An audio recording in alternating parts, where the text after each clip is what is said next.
La semaine dernière, je facilite une rétrospective. L'équipe est à bout, ils n'en peuvent plus. Il y a 2 pain points qui ressortent, mais force plus. La première, enfin le premier, le manager. Le deuxième, les dépendances. Le manager, il met une pression incroyable à l'équipe. Il faut tenir les délais. Soit dit en passant, les délais en question, l'équipe ne les a pas choisis. Ils étaient fixés avant de commencer le projet. Par des personnes très compétentes qui savaient tout ce qui allait se passer et qui ont dit « il suffit de faire ça, ça va se passer comme ça, tout est bon, on est sûr ».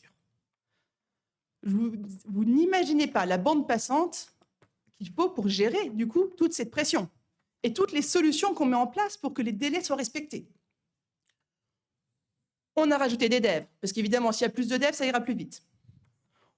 On a changé le tech lead, on a changé le métier.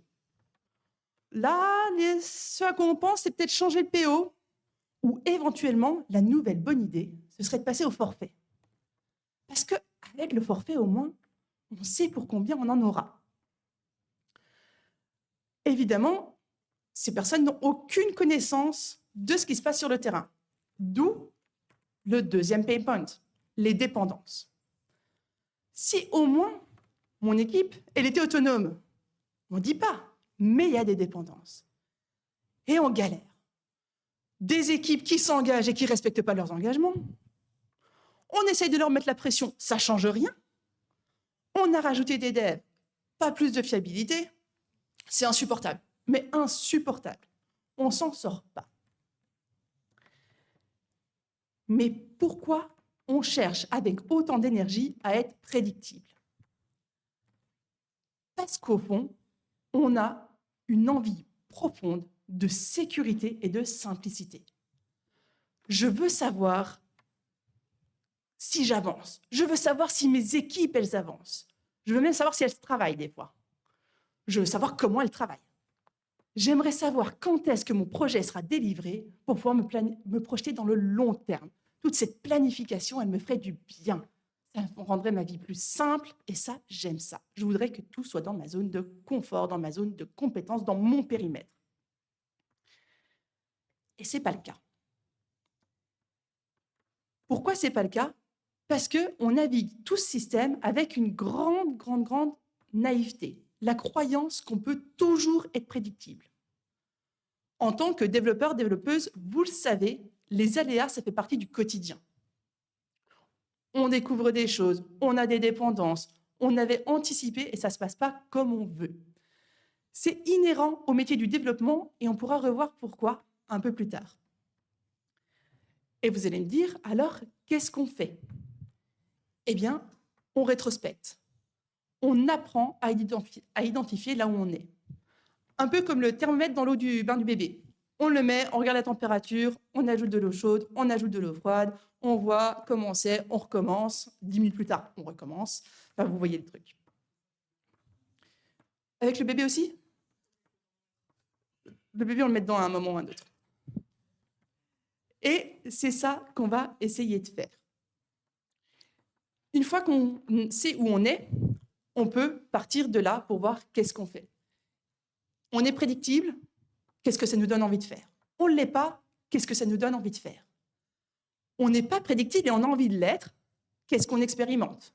Où est-ce qu'on va? On n'est pas prédictible et on ne pense pas pouvoir l'être, qu'est-ce qu'on fait? Et le thermomètre qu'on vous propose d'utiliser aujourd'hui, c'est Knevin, qu'on va vous présenter. Donc, je suis Julie Quillet, je suis coach, facilitatrice et formatrice. Mes domaines de prédilection, c'est l'agilité, l'intelligence collective et la communication non violente. Oui, et moi c'est... Pardon? Ouais, ça marche. Et moi c'est Olivier Albiez et je fais de l'accompagnement technique et organisationnel dans les organisations. Et aujourd'hui, on est accompagné d'Elia, c'est sa première conf. On est super partant si vous avez envie de faire de la pub pour nous, surtout c'est les bonnes, mais bon, c'est les mauvaises aussi. Et par contre, si vous pouvez faire attention qu'on ne voit pas son visage sur les réseaux sociaux, ce serait super top. Merci beaucoup.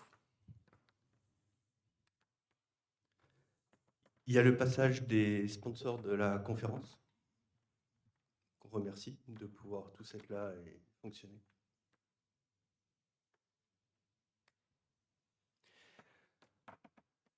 Et alors, tout l'objectif de notre intervention, c'est s'il n'y a qu'une seule chose qu'on aimerait bien qu'il soit retenu, c'est la confusion de la relation à la problématique qu'on peut avoir, génère énormément de souffrance dans les équipes et dans les organisations.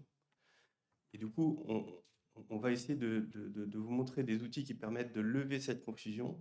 On ne va pas lever toute forme de souffrance, mais on peut lever certaines parties de souffrance.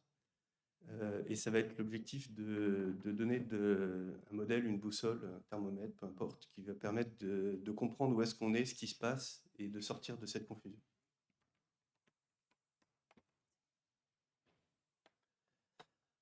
Alors, Kinevin, on va commencer par un truc assez simple. Ça a été inventé en 99 par Dave Snowden. Le terme Kinevin, ça s'écrit comme Kevin avec un N au milieu, Kinevin. C'est du gallois, ça veut dire le foyer, la maison, là où on est. Et c'est vraiment l'idée d'arriver à se retrouver de là où on est pour savoir ce qu'on peut faire. Dave Snowden considère que c'est un framework, c'est pas une méthode, c'est un framework. C'est quelque chose qui permet de penser, mais c'est pas tout prêt à être utilisé. Le cerveau n'est pas livré avec, il faut utiliser le vôtre. Et tout l'objectif qu'on va avoir derrière, on va parler de problématiques. C'est un terme qu'on a décidé d'utiliser parce qu'il est simple. Utilisez le terme que vous voulez, truc à faire, peu importe, parce que on utilise problématique. Voilà, c'est le terme. Et Kinevin permet de catégoriser la relation qu'on a à une problématique. Et ça ne catégorise pas la problématique. Ça catégorise la relation qu'on a avec elle. Vous voyez la différence? Le premier domaine dans Kinevin, c'est le domaine clair. Clair, pour moi, c'est la relation que j'ai à l'image qui est là-bas. Quand je la vois, je me dis, si je suis à l'endroit de la personne qui a pris la photo, pour aller au bout, j'ai une estimation de comment faire, de combien de temps ça va prendre. J'ai même pas besoin d'y réfléchir. Je regarde, je le fais. J'ai une relation claire à cette image. Je vous assure que pour Elia, ce n'est pas le cas. Aujourd'hui, je lui mets un objet de 3 cm devant, c'est galère. Je ne vais pas avoir besoin de plan. Il y a une sorte d'évidence dans le clair. Ça ne veut pas dire que c'est simple. Si jamais je mets la même image, mais qu'il y a 10 000 km à faire et que je suis à pied, je ne vais pas vivre de la simplicité. Mais ça restera clair. Je sais ce que j'ai à faire, je sais comment m'y prendre.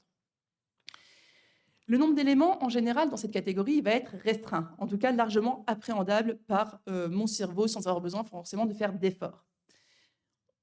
On est dans des domaines où ce qui va fonctionner, c'est les process, c'est les règles. On est vraiment dans tout ce qui est administratif. Ça fonctionne extrêmement dans ce domaine-là.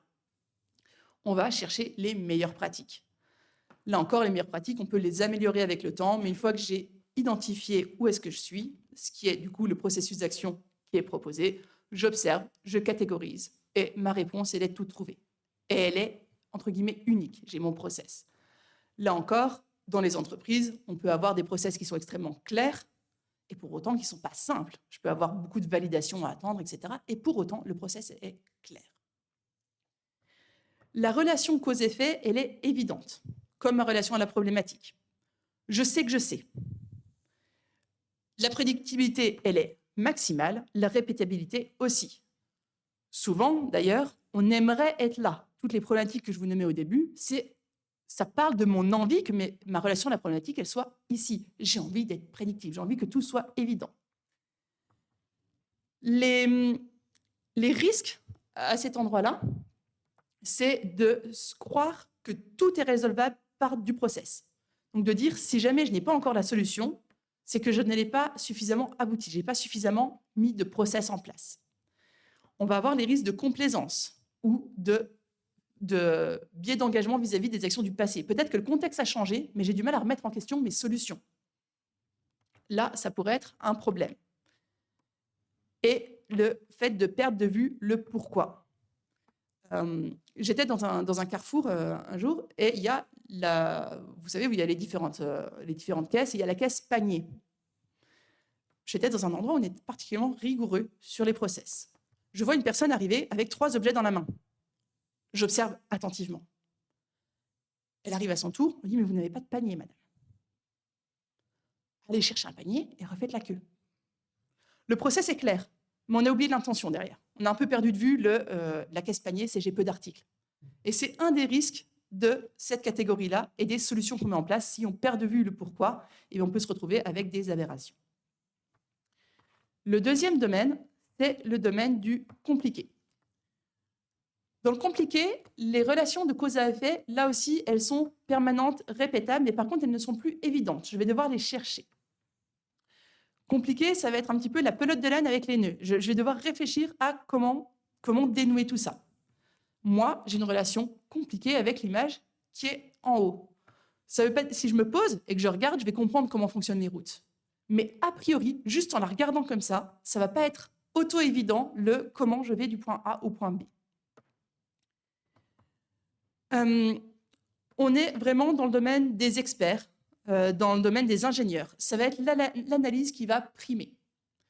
Donc là, encore une fois, ma problématique, je fais le tour de ma problématique, j'analyse, je réponds. Je sais qu'il y a des informations que je ne connais pas. Donc dans le clair, je sais que je sais. Ici, je sais que je ne sais pas tout, mais que je peux le trouver.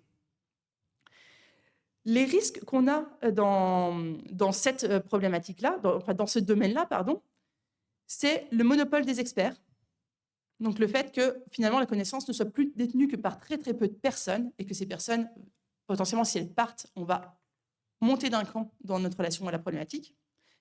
Et c'est aussi le fait de considérer le compliqué comme du clair. Donc je vais vouloir à tout prix la bonne réponse. Du coup, je peux rentrer dans de l'analyse, dans l'analyse qui n'en finit plus. C'est souvent le cas qu'on a avec nous quand on essaye de planifier des projets avec beaucoup de précision. C'est-à-dire qu'on va passer énormément de temps à planifier parce qu'on a cette croyance que si je passe assez de temps, j'aurai la bonne réponse. À des endroits où il peut y exister plusieurs bonnes réponses, où il y a besoin de faire des choix.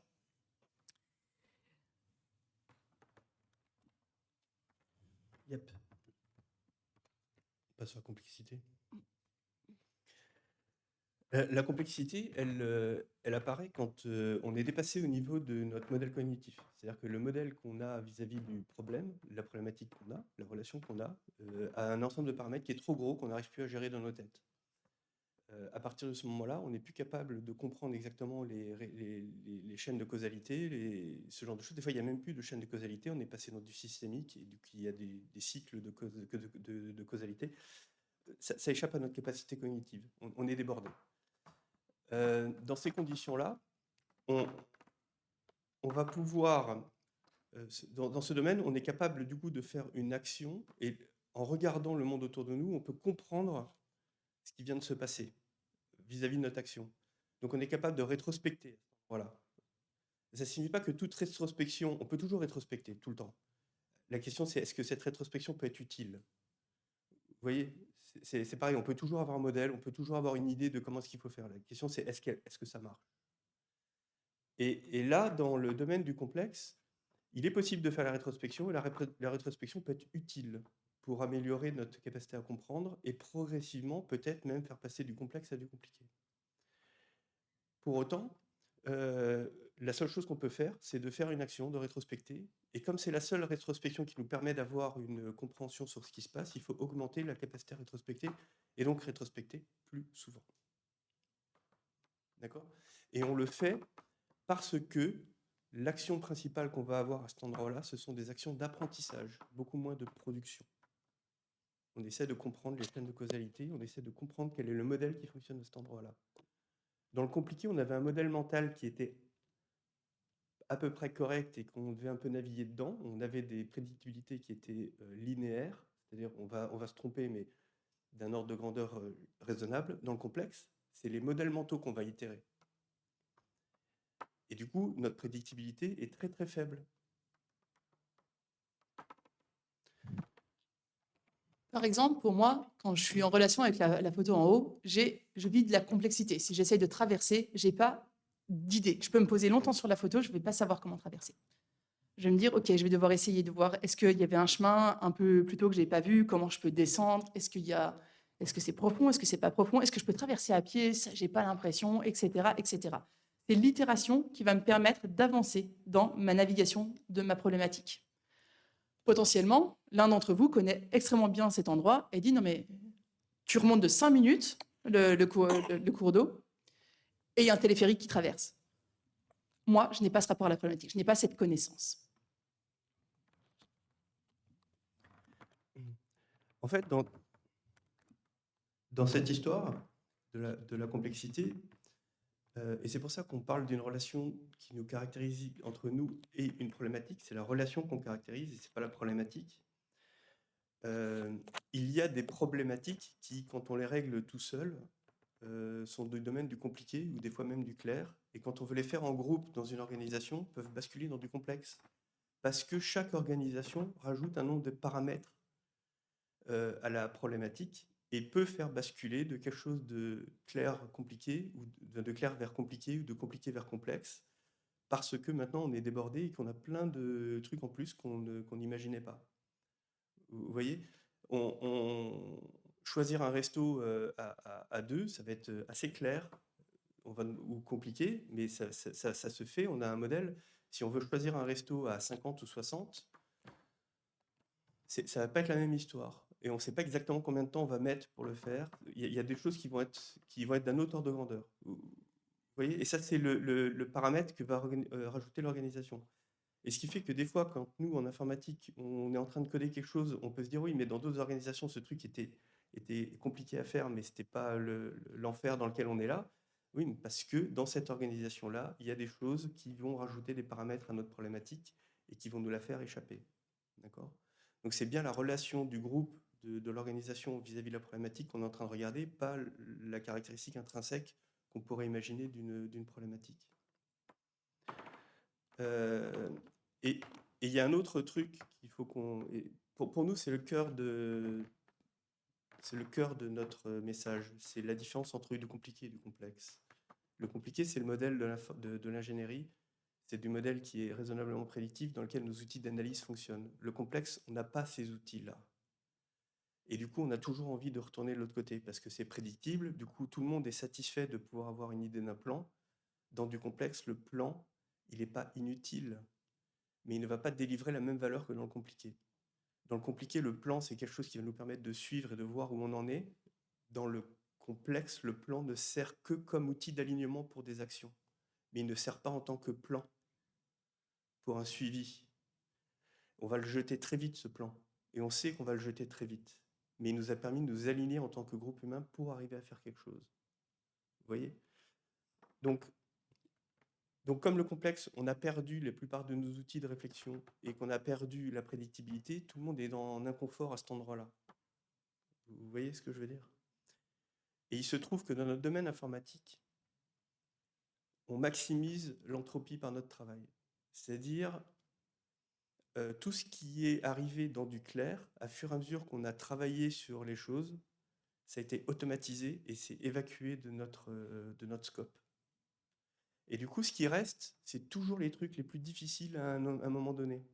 Et donc, en fait, on garde toujours, globalement, un maximum de compliqué et de complexe dans notre périmètre de travail de tous les jours. Le reste automatisé et sort de notre périmètre. Et donc, du coup, gérer du complexe et savoir correctement gérer du complexe est un enjeu qui me paraît important dans nos métiers en particulier.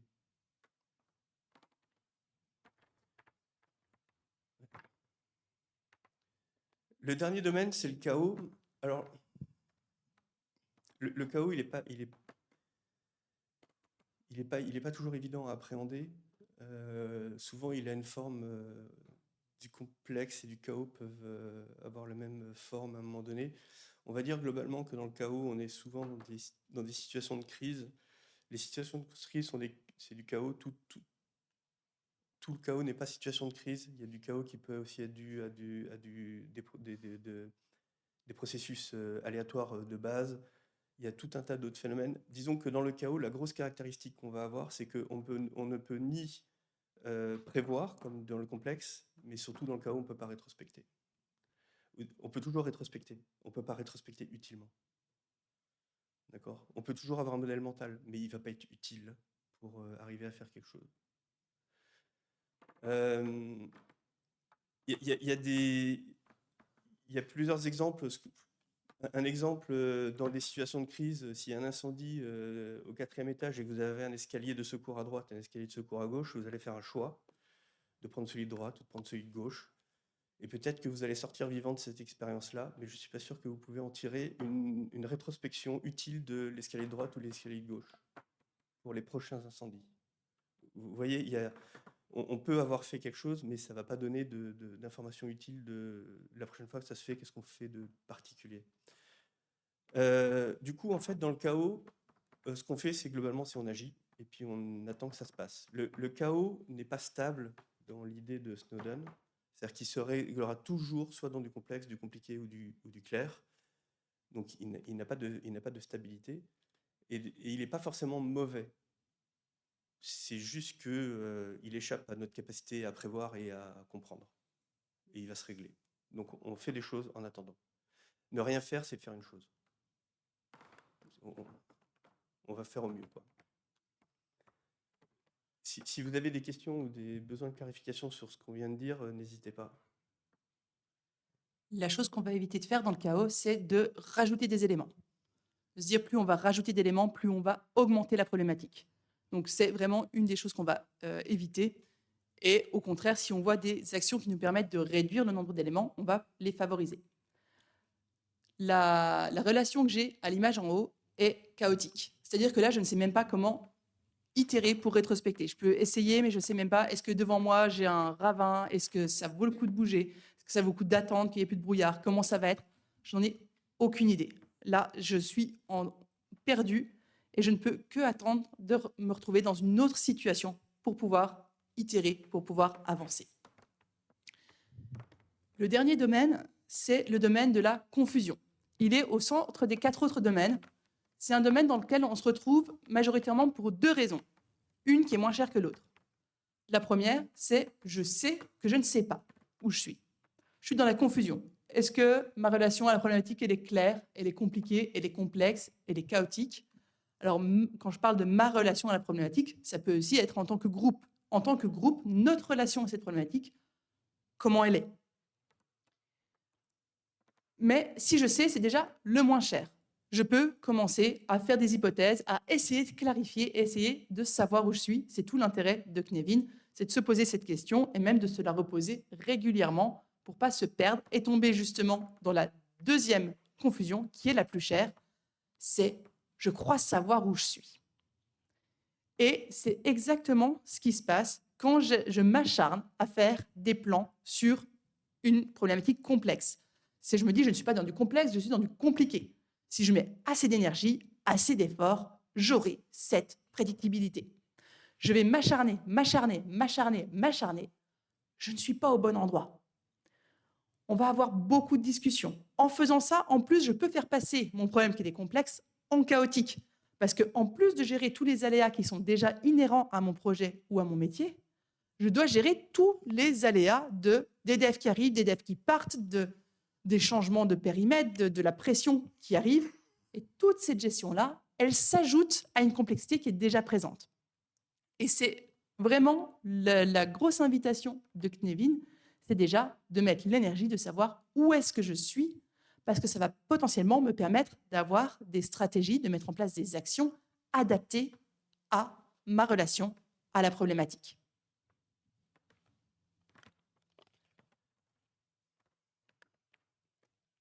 Oui. Donc, du coup, cette histoire-là, parce que pour l'instant, on ne vous a pas encore expliqué comment régler le problème du début, hein. Et vous n'aurez pas de réponse définitive. Vous aurez des pistes. En fait, ce qu'on propose et ce qu'on essaie de faire, c'est d'utiliser ce type d'outil comme un outil d'alignement dans un groupe. C'est-à-dire de commencer à se poser la question. Déjà, d'arrêter de continuer. Enfin, les développeurs, ils savent très bien qu'il y a bullshit quand ils donnent des dates. Et les managers savent très bien que tout ce système est en train d'être bullshité. Vous voyez, enfin, on peut être clair autour de ça. Et en fait, il y a évidemment que l'organisation a besoin de dates. Et vous-même, enfin, si vous demandez à quelqu'un de refaire une salle de bain et qui vous dit t'inquiète, je sais pas combien ça coûte et je sais pas dans combien de temps tu l'auras, mais tu vas avoir une salle de bain tip top, fais-moi confiance. Vous n'allez pas être super à l'aise de vous lancer dans les travaux de cette salle de bain. Vous voyez? Et du coup, vous préférez presque qu'ils vous mentent. Qu'ils vous disent, ouais, dans une semaine, 5 000 € et t'as ta salle de bain. Et quand on y arrive, il te dit, ah, non, je suis pas. Et ok, mais vous seriez rentré dans ce truc-là. Ne pas avoir de délai et ne pas avoir d'estimation, en fait, vous n'auriez pas engagé le chantier. Vous voyez? On est tous un peu comme ça. Et l'organisation va fonctionner comme ça. En fait, l'idée qu'on a, c'est de se dire, OK, collectivement, on peut en parler, on peut se poser des questions. Où est-ce qu'on est pour de vrai? Est-ce qu'on est dans de la complication? Est-ce qu'on est dans la complexité? Et on peut commencer à mettre des stratégies collectives pour essayer d'en sortir. On peut essayer de se poser des questions. Si on est dans la complexité et qu'on voulait essayer de se rediriger plus vers de la complication, qu'est-ce qu'il faudrait qu'on fasse? Qu'est-ce qu'il faudrait qu'on apprenne? Comment est-ce qu'on pourrait s'y prendre collectivement? Et plus il y a de personnes qui commencent à conspirer autour de ça, plus on arrive à dissiper la souffrance qu'on va avoir de cette situation. Vous voyez? Parce qu'on commence à pouvoir faire du collectif sur une problématique qui est très, très, très difficile à gérer tout seul. Voilà. Donc c'est de cette manière-là qu'on espère pouvoir utiliser, et à titre personnel, j'utilise ce genre d'outils très fréquemment. C'est vraiment de créer de l'alignement au sein des groupes pour se poser la question d'où est-ce qu'on est. D'accord ? Il y a un autre petit sujet que je voulais reprendre, c'est on est tous des ingénieurs et on a tous l'idée qu'on va arriver à découper notre problème et arriver à refaire de l'analytique dessus. Et que quand on est face à une situation où on ne peut pas le faire, c'est qu'on ne peut pas encore le faire. Vous voyez ?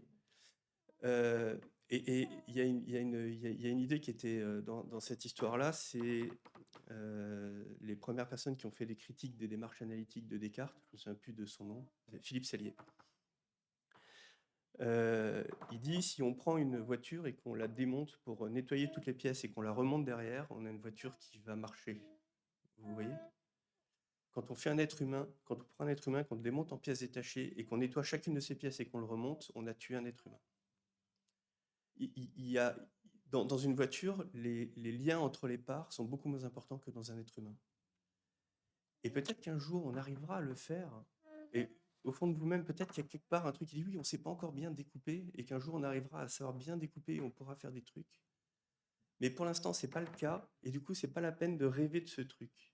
Et donc, d'essayer de continuer à imaginer qu'on va pouvoir avoir des capacités analytiques à des endroits où on ne l'a pas, c'est continuer à se mentir à soi-même et à créer de la souffrance en permanence. Vous voyez ? Pour en revenir à ces domaines, il n'y en a pas un qui est bien et l'autre qui n'est pas bien. Ça va dépendre des organisations. Il y a des organisations qui vont maximiser le clair. En particulier, une chaîne de fabrication de masse, elle a pour objectif de maximiser le clair. Et donc, la chaîne de fabrication en elle-même, elle est ultra claire. Les ingénieurs qui l'ont produit, eux, c'était du compliqué. Produire cette clarté. D'accord ? Et en fait, le travail entre cette clarté et ça, c'est bien pour pouvoir faire des économies d'échelle. C'est ce que va faire Renault, c'est ce que va faire tous les grands constructeurs automobiles, ainsi de suite. Donc, eux, ils veulent maximiser cet endroit-là. Il y a des gens qui savent maximiser dans le complexe et le compliqué, mais il faut utiliser des méthodes adaptées pour ça.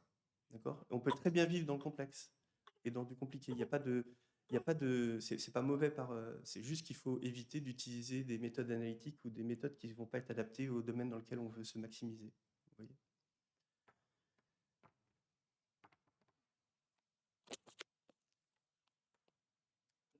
Ouais. Le cadran, il a plein d'utilisations différentes. Là, on fait vraiment une introduction et vous pourriez passer beaucoup de temps, si ça vous intéresse, à creuser le sujet. C'est intéressant de se dire que quand on gagne en maturité, on a tendance à tourner dans le sens des aiguilles d'une montre. Donc, de passer du chaotique au complexe, du complexe au compliqué, du compliqué au clair, et potentiellement du clair au chaos, si jamais on oublie de remettre en question nos process, nos règles, etc.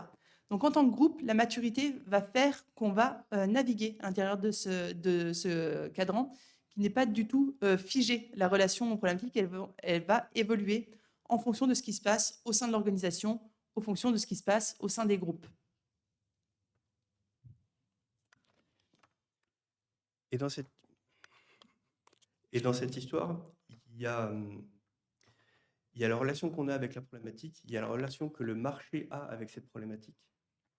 C'est-à-dire que pour moi, par exemple, faire de la charpente, c'est complexe. Mais il y a des charpentiers pour lesquels c'est clair.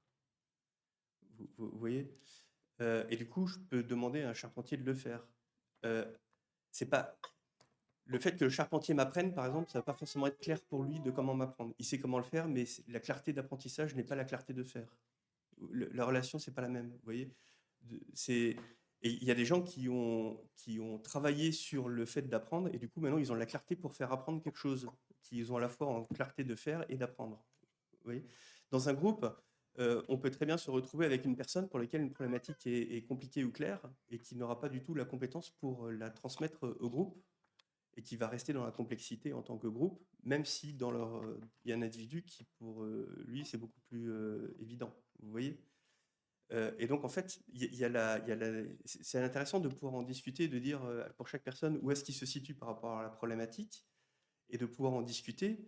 Et il y a des fois où notre propre complexité va générer de la complexité dans le reste du système, parce qu'on est pris au trip et qu'on a du mal à imaginer que quelqu'un puisse savoir faire le truc différemment que ce qu'on fait. Enfin, vous voyez et donc, en fait, dans ce type de choses, ça vaut le coup de s'aligner, d'essayer de comprendre ce qui se passe et d'essayer de voir si on n'a pas des ressources dans l'équipe pour lesquelles ils n'auraient pas plus de clarté que nous sur la relation à la problématique. Et après, de décider en groupe où est-ce qu'on est. Est-ce que vous avez des questions par rapport à tout ce qu'on vient de dire? Ouais, vas-y.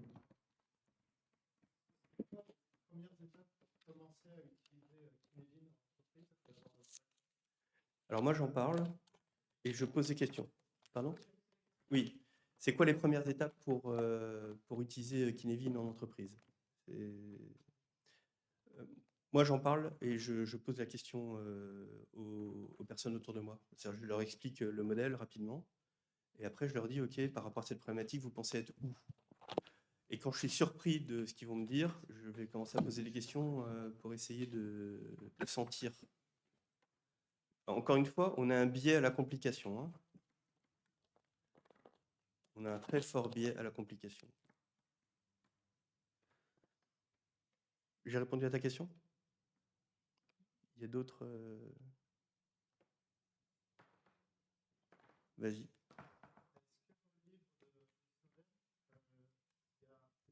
Qu'est-ce qui va plus loin que la présentation du cadre conceptuel?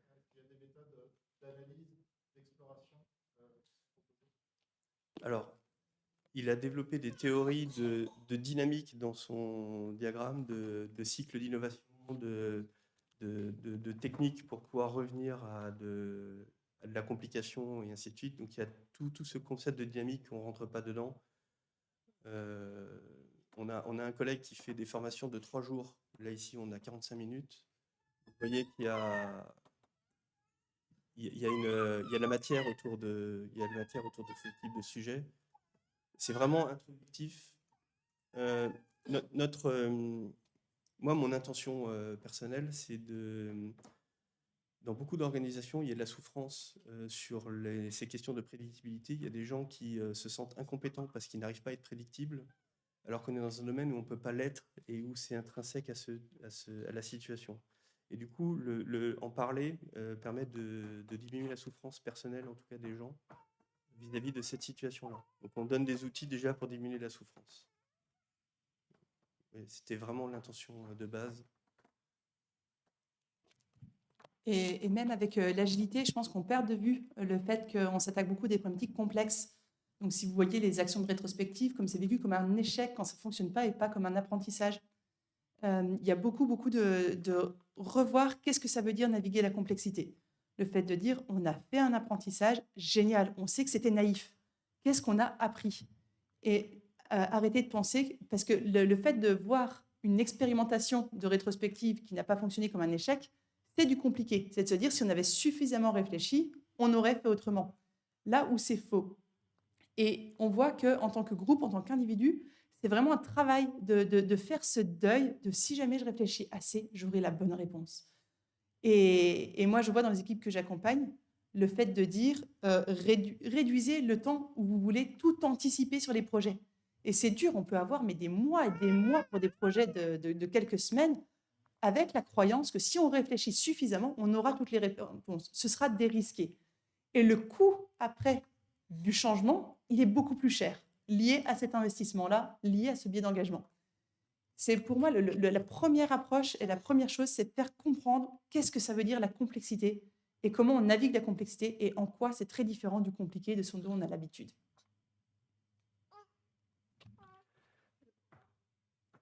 Dans notre modèle, enfin dans le modèle, c'est pas le nôtre. Dans le modèle de Dev Snowden, le chaos, c'est quand on n'arrive pas à rétrospecter.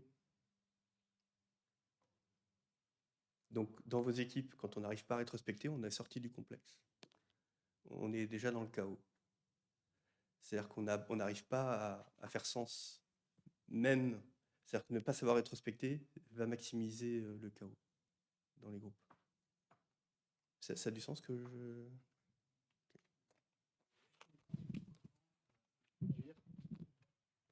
Comment introduire en 5 minutes à quelqu'un qui n'est pas du tout conscient de ce modèle-là, simplement pour expliquer par exemple à son manager ou autre? Il y a commencé à avoir des vidéos sur YouTube. Moi, j'essaie de faire le cadran et j'essaie de donner des exemples sur les différents cas pour arriver à sentir. C'est vrai que le passage du compliqué au complexe est pas évident à faire saisir aux gens. Et ça va demander un peu de temps. 5 minutes me paraît assez ambitieux. Il va falloir mettre plusieurs fois 5 minutes pour arriver à faire sentir ce truc-là, parce que on est vraiment animé par ce réductionnisme cartésien qui nous pousse à vouloir toujours voir du compliqué et toujours penser que ce truc peut être géré de cette manière-là, et ainsi de suite. Et du coup, on va se mentir à nous-mêmes et on va se rester bloqué à ces endroits-là. Et c'est vrai pour nous, c'est vrai pour moi. Et donc, j'imagine que pour les managers, et ainsi de suite, cette acceptation de ce truc-là met du temps.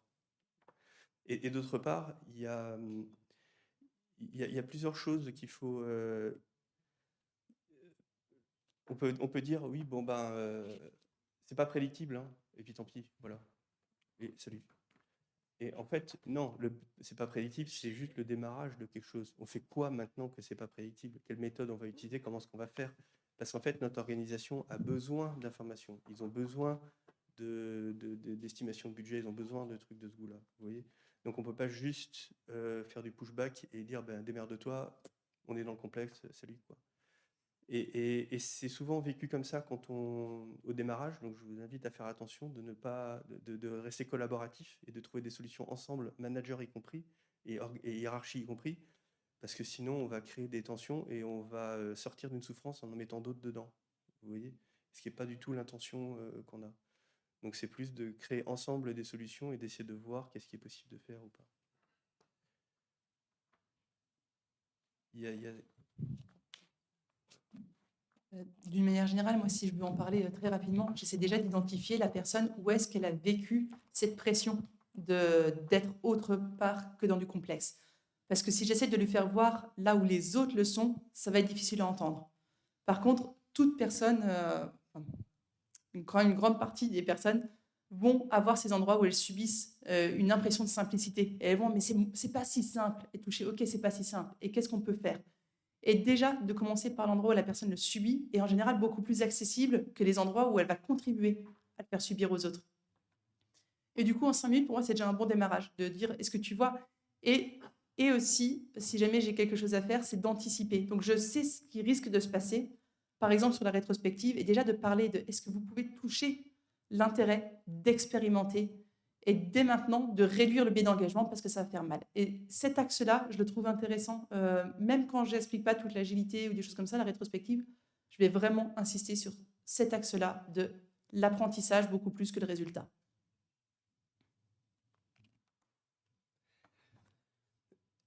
Pour beaucoup d'agilistes et dans les organisations, l'agilité avait une idée de gérer la complexité, hein. C'est-à-dire le fait de timeboxer, d'itérer et ainsi de suite. Il y a un truc qui nous bloque dans beaucoup d'organisations autour de ça, c'est la version à la perte. C'est-à-dire on a créé du code, on ne veut pas le perdre. Et donc du coup, on est dans l'idée qu'on va être systématiquement et strictement incrémental. Vous voyez? Si maintenant je veux écrire un livre et que chaque mot que je vais poser n'a pas le droit d'être effacé, je vais mettre beaucoup de temps pour poser des mots et le résultat va probablement être assez moyen. Vous voyez? Dans la complexité, quand on veut naviguer là-dessus, ce qu'on va faire, c'est qu'on va créer quelque chose, pas parce que c'est la bonne chose, mais c'est parce que c'est ce qui va nous permettre de comprendre et de faire progressivement ce qu'on veut obtenir. Mais pour ça, il va falloir détruire, faire, parce qu'on n'est pas en train de produire quelque chose, on est en train de construire une compréhension du monde. Donc on est en train d'apprendre des choses. Et donc si dans une organisation, on fait de l'itération et qu'on veut absolument rien jeter et qu'on va être strictement incrémental, on est en train de traiter du complexe en compliqué. Et donc on aura les mêmes types de problèmes, même si on a toutes les apparences d'une agilité. D'accord? Il faut vraiment partir de l'idée que on va bouger pour apprendre. Donc, vouloir faire l'agilité n'est pas le safeguard de la complexité. On arrive toujours à se relever et à continuer à faire la complexité, la complication, même dans des méthodes qui étaient prévues pour ne pas le faire. Il y a d'autres questions? Ouais. Est-ce que actuellement, parmi les personnes qui pratiquent Kinevin, il y a des limites qui ont été identifiées? Est-ce que ça entraîne des évolutions sur le cadre? Alors, depuis 99, il y a eu beaucoup d'itérations autour du modèle. En particulier, vous verrez que historiquement, ce terme-là a changé, je ne sais pas, 3-4 fois. Et d'ailleurs, il y a des blagues qui disent que dans Kinevin, le clair, il n'est pas clair. Ça a été simple à un moment donné, ça a été obvious, enfin, il y avait plein de trucs qui ont été faits, et au final, on est arrivé à la clarté parce qu'en fait, on est arrivé à l'idée où on est en train de catégoriser une relation. Et Claire est ce qu'on a à l'heure actuelle de meilleur vocabulaire sur le sujet, mais ça bouge assez fréquemment, ouais, pour essayer de faciliter la communication et l'utilisation du framework. Donc oui, ça bouge régulièrement. Pour les limites, je ne sais pas. Je pense que comme tout truc, hein, tu peux utiliser ça pour aller taper sur des gens. Il n'y a pas de doute.